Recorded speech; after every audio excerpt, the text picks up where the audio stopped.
থেকে আমরা বস্তু কতটা আপাত সরণ ঘটে তা হিসাব করতে পারি। দ্বিতীয় ক্ষেত্রে আমরা এর বিপরীত ঘটনাটিকে লক্ষ্য করব, অর্থাৎ এই ক্ষেত্রে বস্তুকে লঘু মাধ্যমে রাখব আর চোখ থাকবে ঘন মাধ্যমে। মনে করো 1 নম্বর মাধ্যমটি হচ্ছে একটি লঘু মাধ্যম আর 2 নম্বর মাধ্যমটি হচ্ছে ঘন মাধ্যম। এই ঘন মাধ্যমে আমরা লক্ষ্য করব একটা বস্তুর অবস্থানের কীরকম পরিবর্তন ঘটে। ক্যাপিটাল পি বিন্দুতে একটি বস্তুকে রাখা হয়েছে, সেই বস্তু থেকে যে রশ্মিটি 2 মাধ্যমের বিভেদ তলে লম্বভাবে আপতিত হয় সেই আলোকরশ্মি লম্ব বরাবর এইখানে প্রতিষ্ঠিত হয়েছে, আর যে আলোকরশ্মিটি তির্যকভাবে পি থেকে সিতে গিয়ে পৌঁছেছে সেই আলোকরশ্মিটি যেহেতু লঘু থেকে ঘনতে প্রবেশ করছে সুতরাং অভিলম্বের দিকে সরে এলো। এই ক্ষেত্রে আপতন কোণের মান হচ্ছে আই আর প্রতিসরণ কোণের মান হচ্ছে স্মল আর। আমরা যদি এই জায়গায় চোখ রাখি আমাদের চোখ এই বক্রপথকে অনুসরণ করতে পারে না, সেই কারণে আমরা এইখান থেকে মনে হবে যে এই আলোকরশ্মিটি যেন কিউ বিন্দু থেকে অপসৃত হচ্ছে, অর্থাৎ পি যদি বস্তু হয় তাহলে সেই বস্তুটিকে আপাতভাবে আমরা কিউ অবস্থানে আছে বলে দেখব, অনেক দূরে সরে যাচ্ছে। এই ক্ষেত্রে আমরা আগের মতো করেই বিভিন্ন কোণগুলো কার সাথে কি সমান হয় সেটা একটু লক্ষ্য রাখব। প্রথমত হচ্ছে যে এই আই কোণটা এখানে আই কোণটা সমান হবে, একান্তর কোণ হয়। আবার এইখানে যদি এটা স্মল আর কোণ হয় তাহলে এই কোণটির মান হয় স্মল আর। আবার এই কোণটির সাথে এখানে যে কোণটি পাচ্ছি সেইটা হয় একান্তর কোণ, এইটি হচ্ছে স্মল আর এই কোণটি। তাহলে আমরা আবার আগের মতো দুটি ত্রিভুজে ফিরে যাব। একটা ত্রিভুজ হচ্ছে যে এ সি কিউ ত্রিভুজ, আরেকটা ত্রিভুজ হচ্ছে এ সি পি ত্রিভুজ, দুটি সমকোণী ত্রিভুজ।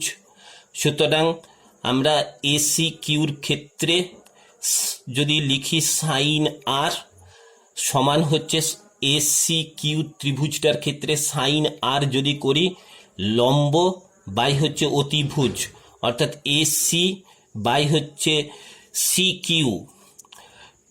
আবার সেই আগের মতো করে আমাদেরকে একটু আপোস করে নিতে হয়, সেটা হচ্ছে যে সি কিউ বা কিউ সি এই দূরত্বটি কিউ এর সঙ্গে প্রায় সমান, কারণ সি বিন্দুটি এর খুব কাছাকাছি। এই আপোস আবার করতে হচ্ছে, অর্থাৎ এ সি বাই হচ্ছে আমরা লিখব এ কিউ লিখলাম। নেক্সট ত্রিভুজ আমরা এসিপি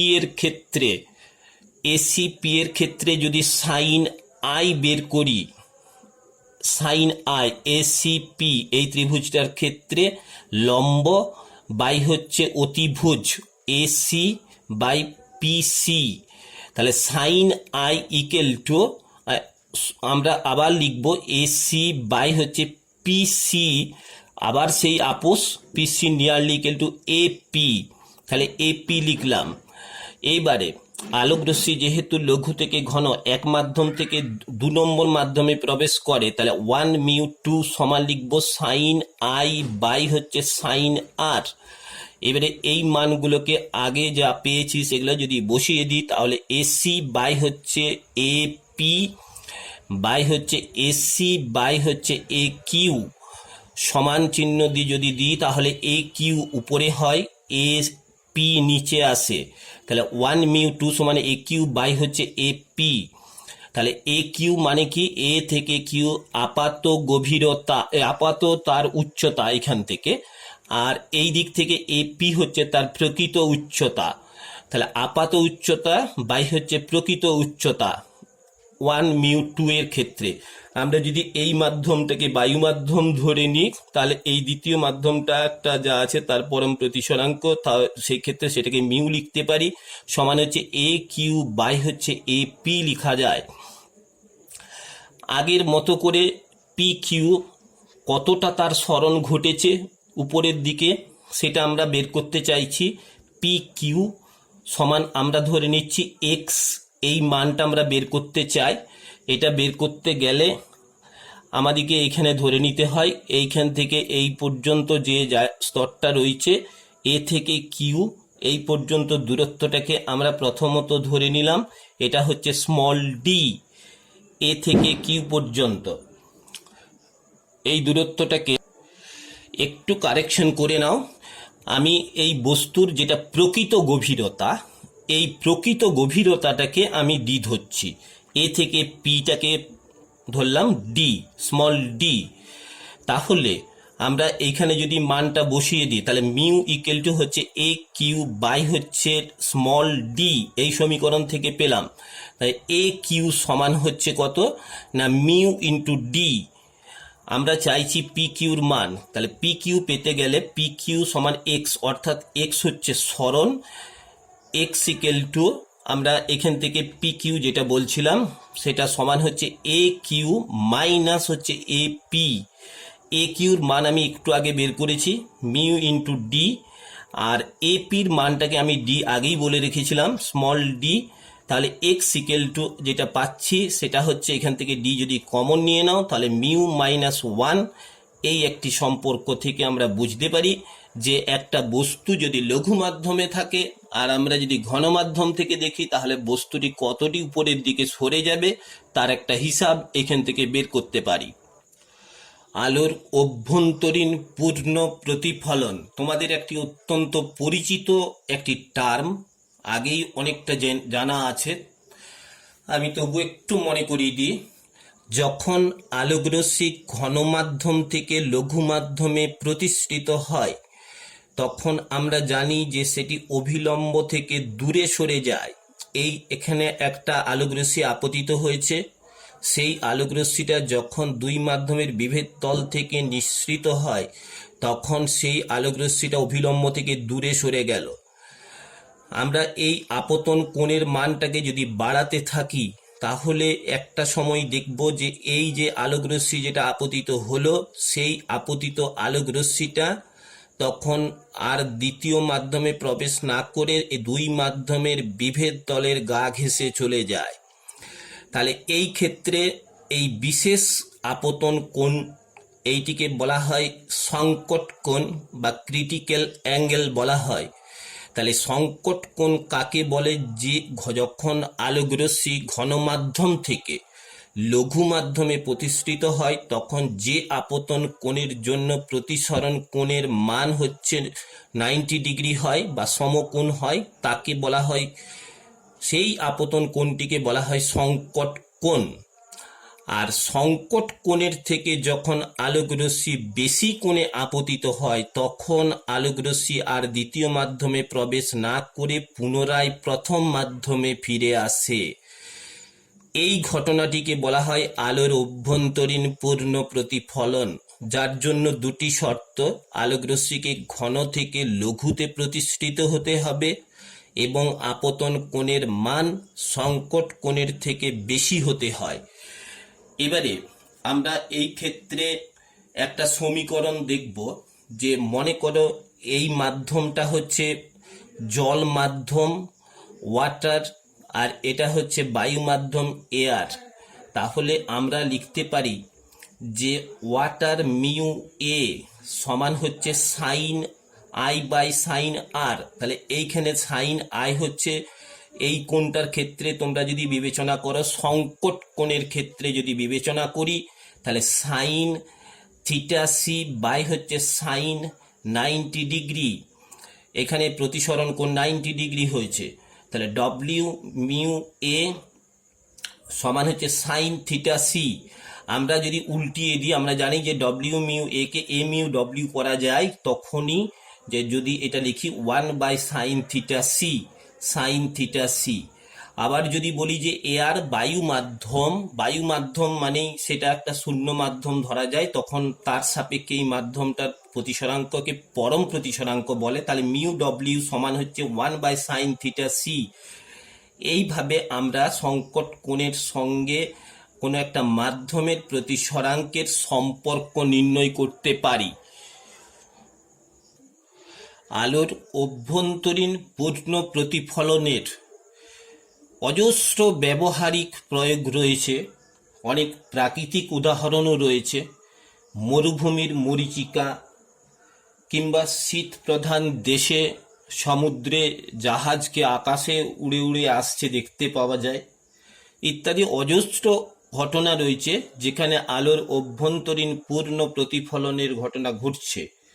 আমরা এখানে একটি খুব মজার একটি বিষয় দেখব, যে জলের ভিতরে মাছ কিভাবে দেখে উপরের আকাশটাকে।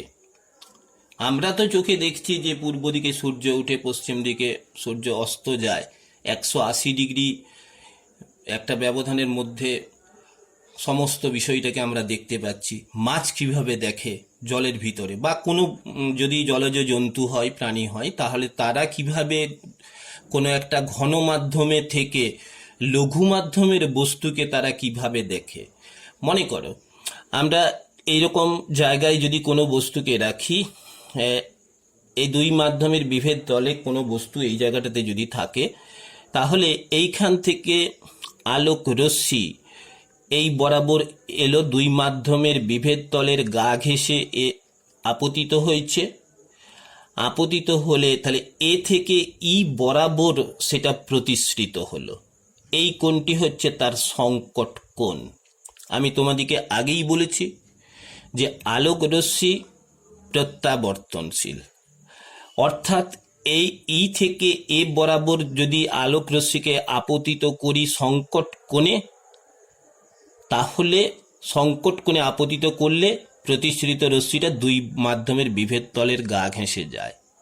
তাহলে ঠিক বিপরীত দিক থেকে হলেও সেই একই কথা, অর্থাৎ এইখানে আমার যদি কোনো একটা পি বস্তু থাকে, তাহলে সেই পি বস্তুটা আলোক রশ্মি প্রতিসৃত হয়ে এ থেকে ই বরাবর যায়, অর্থাৎ এই কোণটা তখন হয় সংকট কোণ থিটা সি। আর এটা যেহেতু অভিলম্ব, আর এখানে আমরা যদি চোখ, মানে মাছের যদি চোখ থাকে বা জলজ প্রাণীর, এই বিন্দু থেকে দুই মাধ্যমের বিভেদ তলের উপরে একটা লম্ব যদি অঙ্কন করা যায়, তাহলে খুব সহজেই বুঝতে পারছো এই থিটাসি এর মানটা অবশ্যই এইটা থিটাসি হবে, একান্তর কোণ। আমরা এই বিন্দুটাকে ও বিন্দু বলে দিচ্ছি।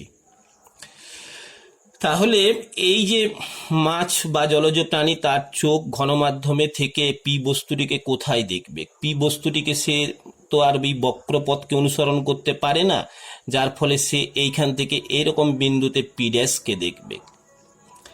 এইখানে তার বস্তুটি আছে বলে মনে হবে। ঠিক একইভাবে আমি যদি এই দিক থেকেও দেখাতাম, ওই একই হিসাব, এরকম জায়গায় যদি আরেকটা কিউ বস্তু থাকতো, তাহলে কিউ থেকে আলোক রশ্মি আসার পরে এখানে থিটাসি যদি সংকট কোণ হয়, তাহলে এই বরাবর আলোক রশ্মিটা এলো, আসার পরে এইখানে গিয়ে পৌঁছাচ্ছে থিটাসি এই কোণটা, তখন মনে হবে কিউ বস্তুটা রয়েছে তার এই বিন্দুতে, কিউ ড্যাশ বিন্দুতে অবস্থান করছে। এর উপরে যা যা বস্তু থাকবে, কিউ বা পি এর উপরে যে যা বস্তুগুলো থাকবে, প্রত্যেকটা বস্তুকেই সে কিন্তু কিউ ড্যাশ আর পি ড্যাশ এর মাঝখানে সে মধ্যে তার অবস্থানটা বলে তার মনে হবে।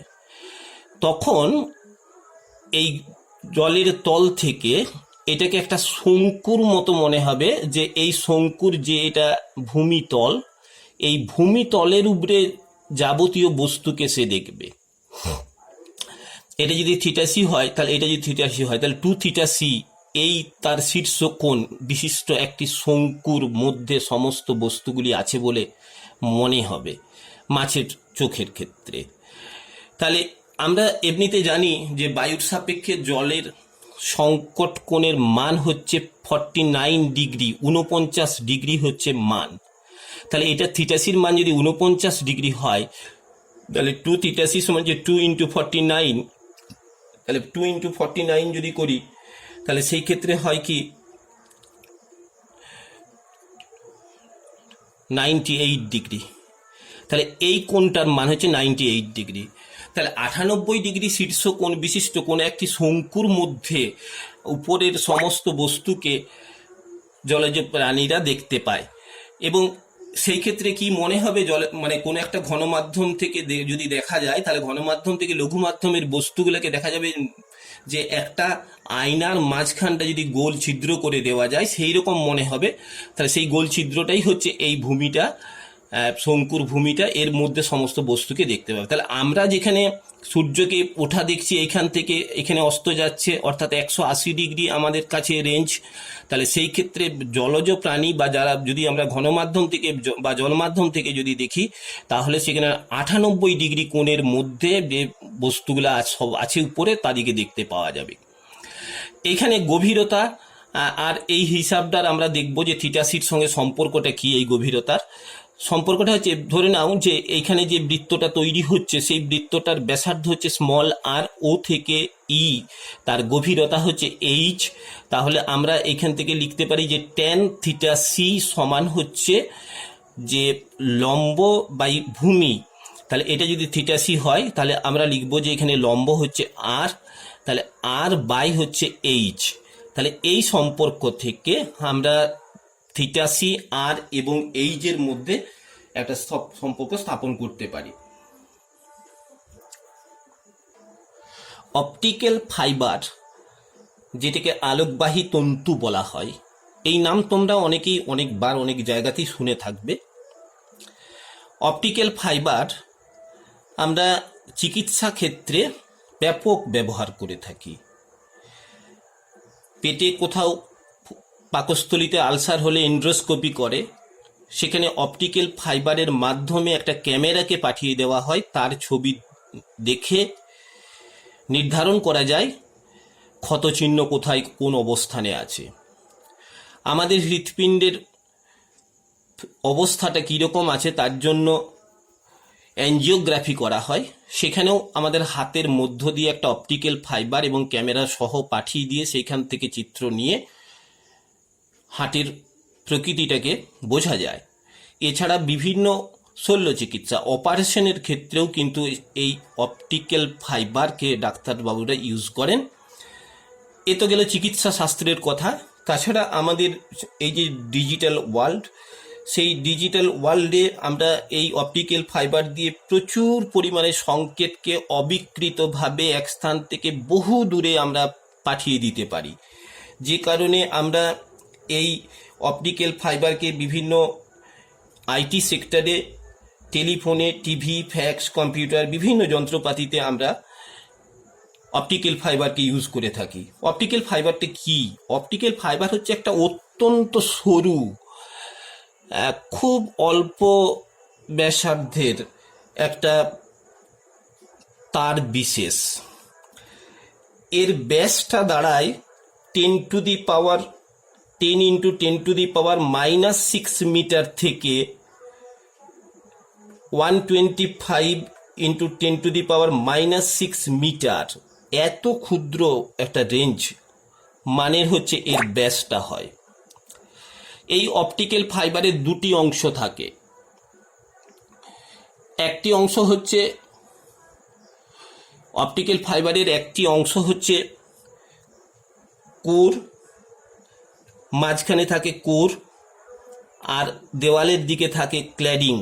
আমি একটু বড় করে ছবিটা যদি এঁকে দেখাই তাহলে দাঁড়াচ্ছে এরকম একটা অপটিক্যাল ফাইবারের একটা অংশ বিশেষ, যার দেওয়ালের দিকের অংশটা হচ্ছে ক্ল্যাডিং বলা হয়, আর মাঝখানে যে অংশটা থাকছে সেটাকে বলা হয় কোর। এটা ক্ল্যাডিং, এটাকে বলা হচ্ছে কোর।